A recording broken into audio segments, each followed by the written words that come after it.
Bueno, pues bienvenidos a esta sesión. La idea es hablar un poco sobre las bases de la implementación BIM, algunos de los temas que son necesarios para poder considerar una buena implementación. Vamos a hablar un poco sobre qué fallan, por qué fallan las implementaciones y algunos temas por ahí que hemos encontrado en la industria a lo largo de estos ya 13 años en los que hemos estado participando en implementaciones de BIM. He visto algunos que ya han estado aquí con nosotros, ya me conocen. Para los que no han estado anteriormente con nosotros, bueno, mi nombre es Alejandro Rodríguez. Soy ingeniero arquitecto egresado de la Escuela Superior de Ingeniería y Arquitectura en el Instituto Politécnico Nacional. Hasta el año pasado estuve formando parte del equipo de Leica Geosystems, dedicado a temas de captura de la realidad, temas de construcción, herramientas como escáneres láser, GPS, estaciones totales y cómo aterrizarlos a la parte de la construcción. Estuve 7 años en Autodesk de México como especialista técnico dedicado a los temas de BIM, de ingeniería civil, de construcción, de arquitectura, instalaciones, obviamente también relacionado con temas generales de CAD. Y somos consultores de BIM desde hace ya algunos años. Ya tenemos un poco más de 20 años, de hecho, trabajando en temas de BIM. Soy profesor de BIM Management en la Cámara Mexicana de la Industria de la Construcción, particularmente con la Fundación de la Industria de la Construcción. Doy un diplomado de modelado y coordinación BIM en el Instituto Tecnológico de la Construcción, también parte de la Cámara, y desde hace 13 años estamos participando en temas de BIM en México y en algunos países de Latinoamérica, y desde hace 15 años hemos dado capacitaciones de BIM. ¿Cuál va a ser el formato de la sesión? Yo les pediría mantener en silencio los micrófonos y apagar las cámaras. Vamos a tener 2 sesiones de preguntas y respuestas. Si pudieran colocar sus preguntas en el chat para que las podamos tomar en cuenta. Si es necesario que se abra el micrófono, pueden solicitarlo y con gusto lo hacemos. Nuestra agenda va a ser básicamente con 5 puntos. El primero, siempre arrancamos con esto todos nuestros webinars, que es aclarar algunos temas de BIM para tener una base general de entendimiento. ¿Cuáles son los elementos o los temas básicos para implementar BIM? ¿Por qué fallan las implementaciones de BIM actualmente? Y vamos a hablar sobre un marco estándar que hemos desarrollado a lo largo de estos años de implementación de BIM.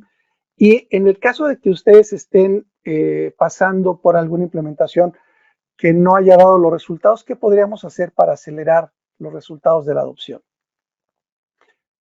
Ok, vamos a entrar aquí en materia. Vamos a arrancar por el primer punto, que es definir un poco más a detalle qué es BIM. Y antes de la definición de BIM, me gustaría retomar este dicho. Algunos se lo dan a Benjamin Franklin, otros se lo dan a Confucio, y que enfoca parte de la filosofía que nosotros estamos manejando para la parte de las implementaciones de BIM. Si le decimos algo a una persona, seguramente lo va a olvidar. Si le enseñamos, probablemente lo recuerde, pero si lo involucramos en la manera en la que se hacen las cosas, seguramente va a aprender. Vamos a empezar entonces por qué es BIM. Ante todo esto, ¿qué es BIM? ¿Qué es esto de Building Information Modeling? ¿Qué es lo que nosotros estamos visualizando en la parte de la industria? Y generalmente nosotros siempre empezamos por decir que no es BIM, porque esto es algo que ha estado permeando mucho en la industria y gracias a los fabricantes de software. Y BIM no es el uso de software, no es una tecnología comercial y no es solo modelar en 3D. ¿A qué nos referimos a que no es una tecnología comercial? A que yo no puedo ir con una persona y decirle, véndeme BIM y lo instalo en la computadora. Esa parte es algo que no ha quedado todavía muy claro y muchas personas creen que por modelar en 3D ya están haciendo BIM. Entonces, si estos 3 aspectos no son BIM, ¿qué es BIM? Bueno, hay muchas definiciones, hay muchas teorías. Estas son algunas de las que existen actualmente que nosotros generalmente comentamos dentro de nuestros diplomados, dentro de nuestros webinars. ¿Y qué es Primero, pues un proceso de trabajo colaborativo que se basa en los modelos inteligentes que se desarrollan con software. Un punto adicional es que realmente para llegar a un punto de BIM maduro para una empresa, es necesario integrar diversas tecnologías para que podamos realmente hacer que toda la información relacionada se pueda incluir dentro de los modelos. Sobre todo es un proceso que envuelve la generación y la administración de modelos. Estos modelos pues siempre son digitales y tienen cierto nivel de inteligencia porque nos ayudan a representar los edificios, las instalaciones o una carretera, un elemento general de construcción con elementos gráficos, elementos inteligentes que básicamente lo que van a hacer es comportarse como los elementos en la vida real. Vamos a trabajar con tres acepciones de BIM. Oh, perdón, aquí no quité todas las animaciones. Generalmente en los webinars quito las animaciones. La primera es, BIM se utiliza mucho para definir el modelo BIM. En este caso, la primera conceptualización de BIM se refiere al modelo que generamos con un programa. La segunda acepción de BIM se refiere al proceso, a lo que conocemos como Building Information Modeling, que es todos los procesos en los que nosotros integramos la información por medio de varias fuentes e integrando diversos modelos. Debido a todo lo que ha sucedido en la industria en los últimos años, algunas personas, y esto llegué a la conclusión porque hemos visto algunas publicaciones en blogs en las que se habla que Building Information Modeling va más allá y ahora hablamos de Building Information Management, es decir, de la gestión de los modelos, de la gestión de la información y de todos los componentes. Ya no estamos hablando solamente de los elementos que estamos incluyendo, sino vamos más allá. ¿A qué vamos?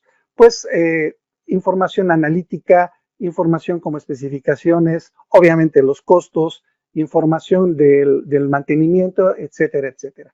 Este término, si bien no se ha adoptado todavía en la industria, ya hay varios sitios que lo manejan.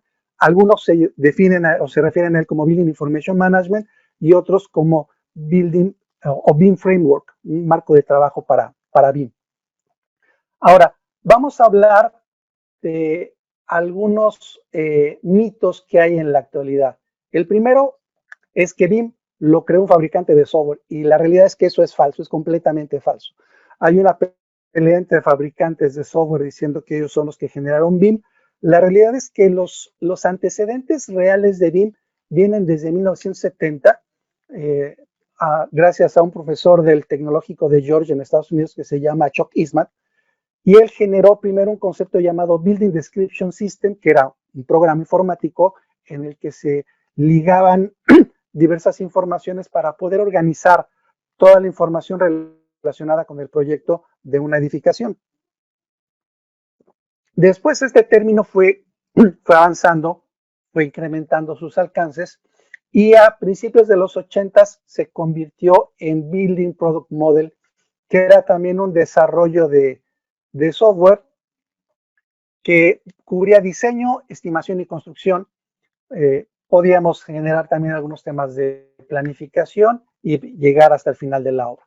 Donde empezó a haber un cambio un poco más fuerte en este sentido fue en el año 1985, gracias a un señor llamado Jonathan Ingram.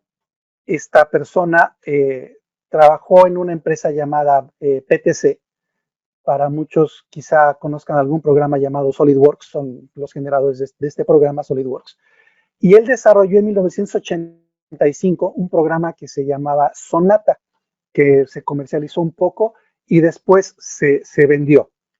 Se vendió a esta empresa de PTC.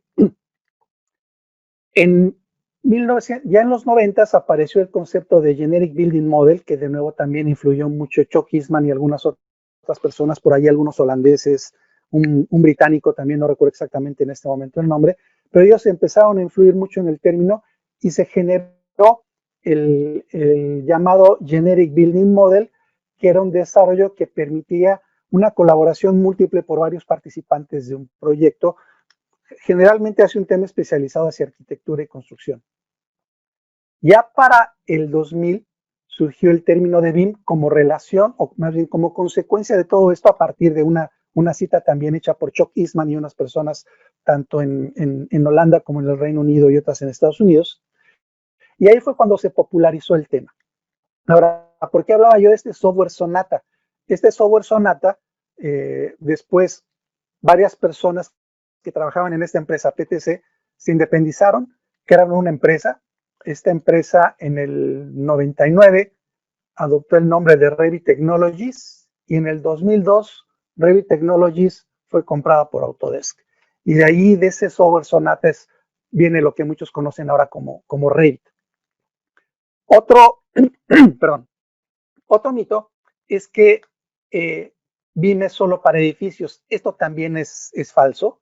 La realidad es que nosotros podemos hacer BIM con cualquier elemento. Permítame, tengo aquí un problema. Parece que no se está cargando bien mi batería.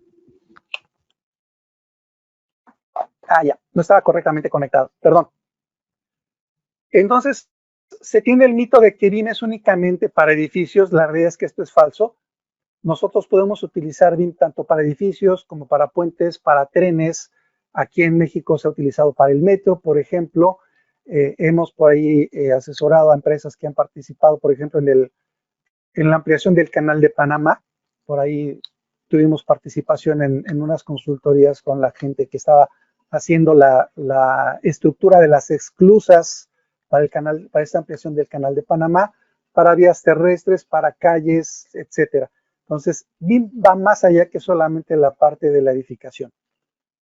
Ya con esto en mente, vamos ahora sí a platicar sobre qué es BIM y cómo lo vamos a implementar. Nosotros tenemos que considerar algunas cosas básicamente para poder implementar BIM de una manera correcta en un proyecto o en una empresa. Esto está pensado para sobre todo la parte de empresas, la parte de equipos de trabajo que quieren implementar BIM y que han tenido algunos problemas para poderlo hacer de manera correcta. ¿Qué necesitamos conocer? Bueno, primero tenemos que tener claro cuáles son nuestros alcances, hacia dónde queremos llegar con la implementación de BIM, cuáles van a ser los entregables, qué es el producto que nosotros le vamos a ofrecer a nuestros clientes a partir de la implementación de BIM en la empresa. Y para esto es importante que identifiquemos nuestros flujos de trabajo. Y una vez que tengamos esto, algo muy importante es estandarizar el entorno de trabajo. Estos son los elementos mínimos indispensables para poder tener resultados en una implementación de BIM. Hay más, vamos a hablar de ellos un poco más adelante, pero esto sería lo más, lo indispensable para que podamos hablar de empezar a tener resultados con BIM. Ok, entonces, ¿qué necesitamos hacer para poder determinar nuestros alcances? Bueno, primero tenemos que entender varias cosas. Y una de las cosas que tenemos que hacer es ligar lo que tenemos nosotros en los alcances con lo que podemos desarrollar. En este caso, tanto nuestros alcances como los entregables, yo generalmente les recomiendo a las empresas que lo visualicen desde las famosas dimensiones de BIM. Ustedes seguramente han escuchado hablar hasta el 7D.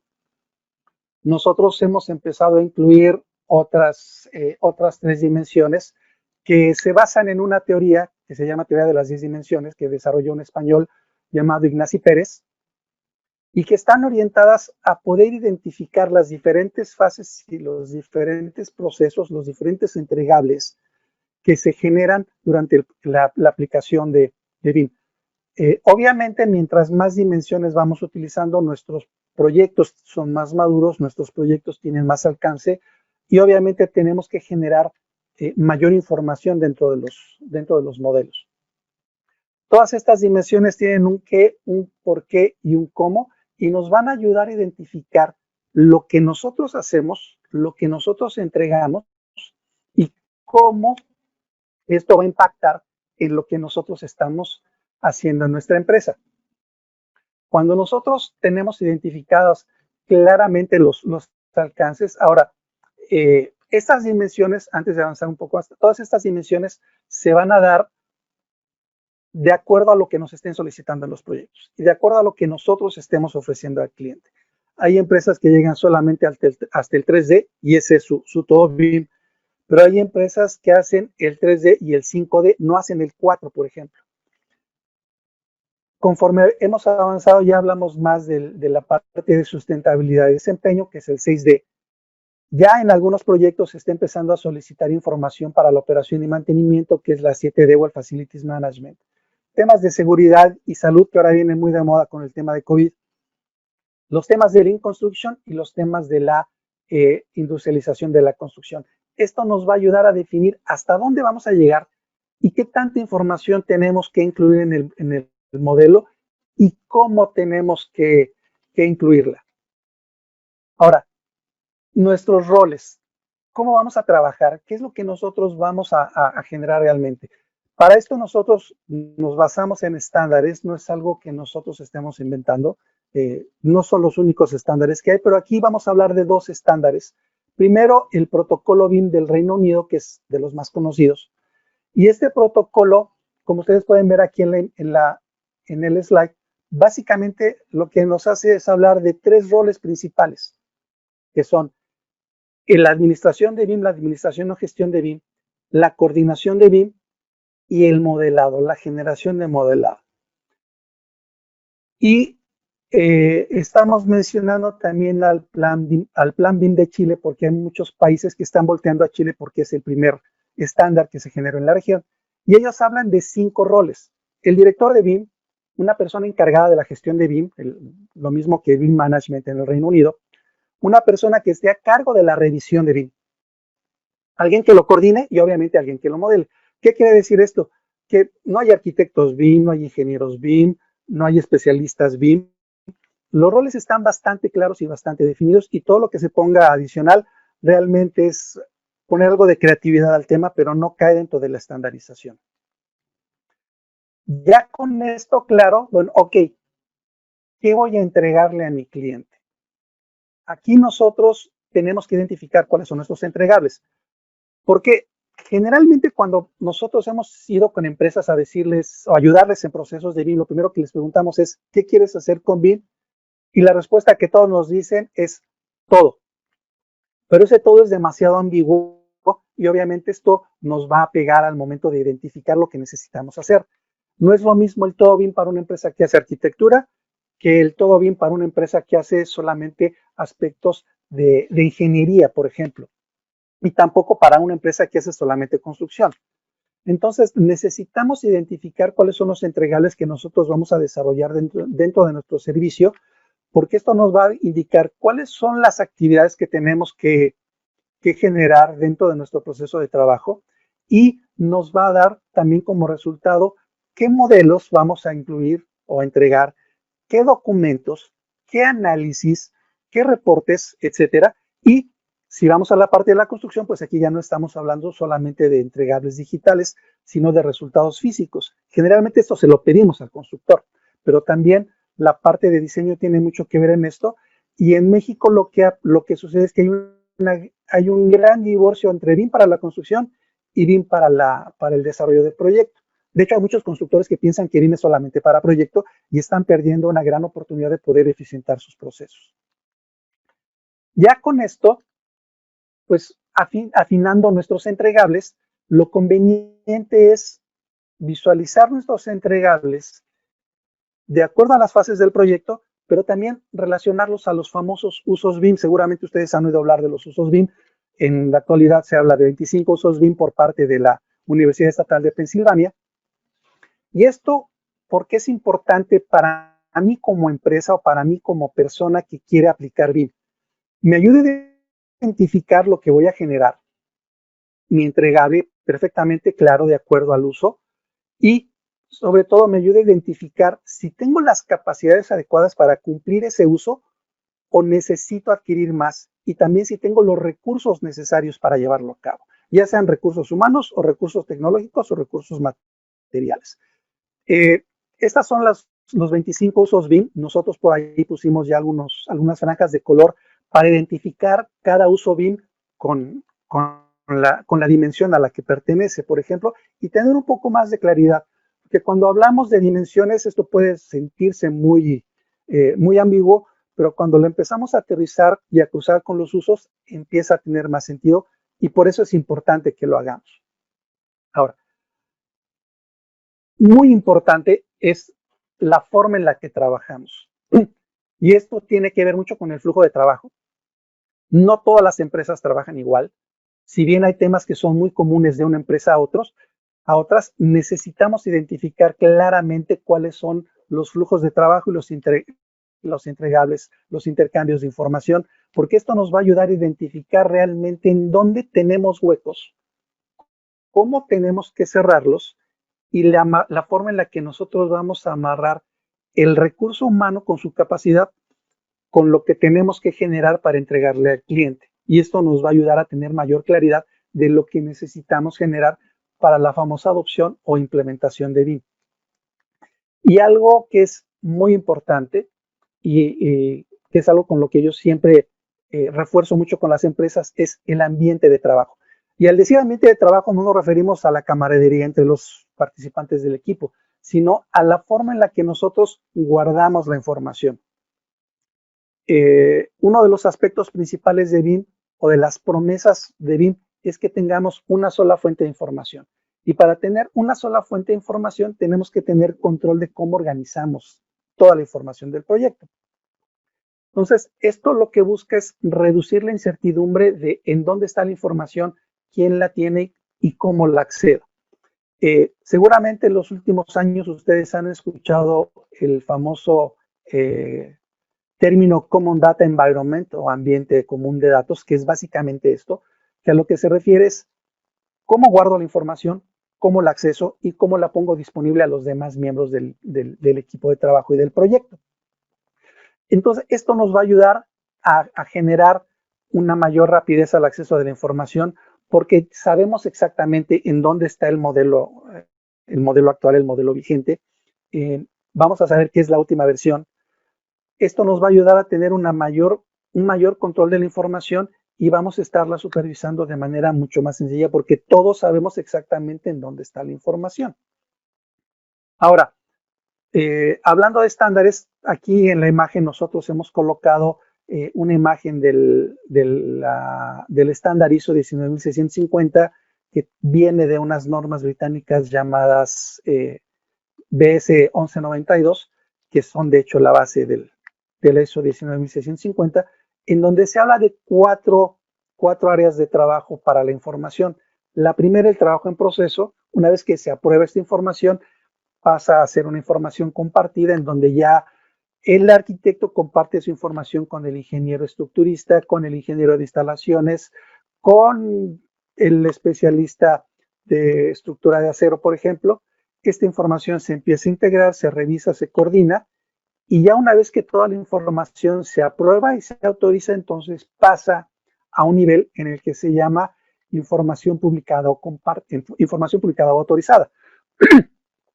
Esta información se puede utilizar para construcción, para la emisión de planos, para la emisión de licitaciones o concursos, para el control del avance de obra, etc. Y una vez que se utiliza esa información y ya se ha terminado su uso, se verifica que esté cumpliendo con lo necesario y se pasa a un archivo. Esos son los cuatro niveles de información que se manejan como estándar. Trabajo en proceso, trabajo compartido, trabajo autorizado publicado y archivo.